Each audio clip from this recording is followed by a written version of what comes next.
Hi, Maggie Harding here today for the Funky Junky Boutique, and I want to show you how to make your own slider card without using any kind of dies. It's really not that hard. So first of all, I've started by cutting 2 pieces of paper 4 1/4 by 6 inches. One is going to go under the other like so.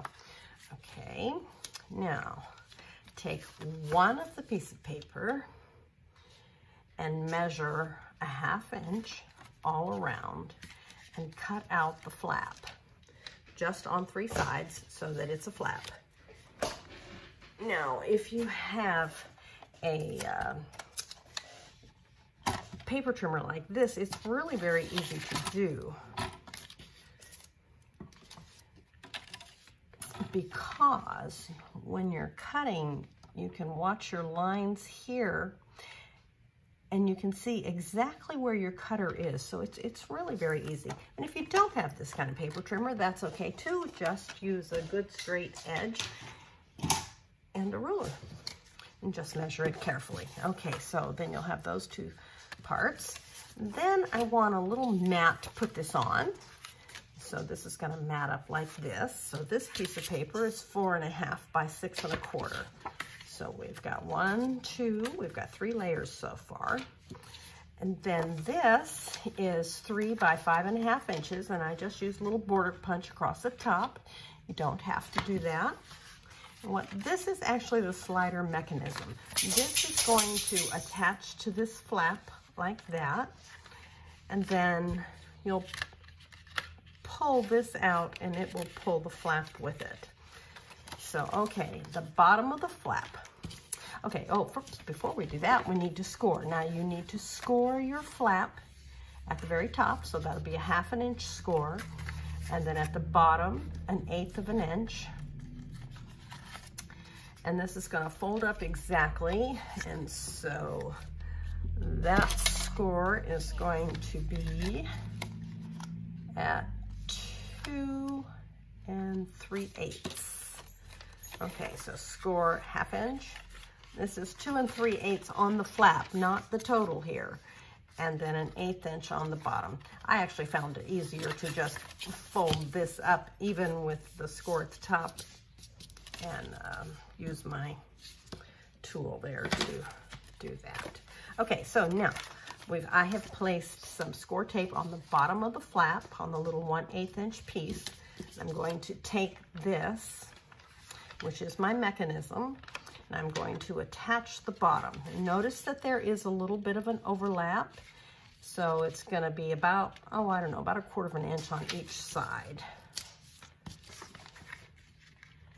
It goes at the very, very bottom.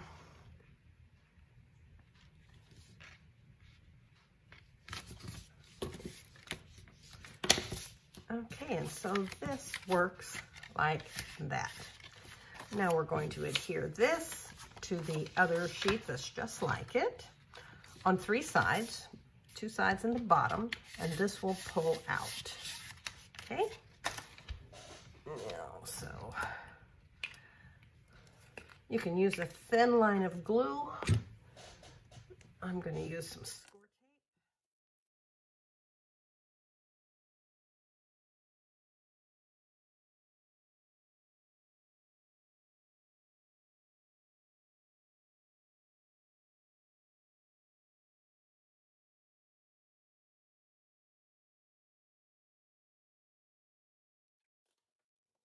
That edge, and by the way, you can ink your edges if you want to. I have inked mine. Okay, so see how that works? Now, all we need to do is put that on this other card to make a little frame.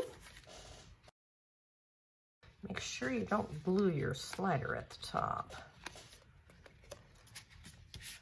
You shouldn't get glue on it since there's a layer of paper between it, but just be careful of that. There we go. There's your basic slider mechanism. You can make this any size you want just by making a few little measurements and cutting it out. It is not hard. Okay. Now, for embellishments, I've got this little circle I'm going to glue that to the face of the slider. I guess you could really call this a slider easel card. I'm going to glue it here. Now, when you glue, be sure you don't glue it to the back half. So we're just gonna put that there. Okay, so I'm gonna put this down to glue it. And be sure you don't glue it on this little 1/8 inch strip that acts as your attachment point for the slider.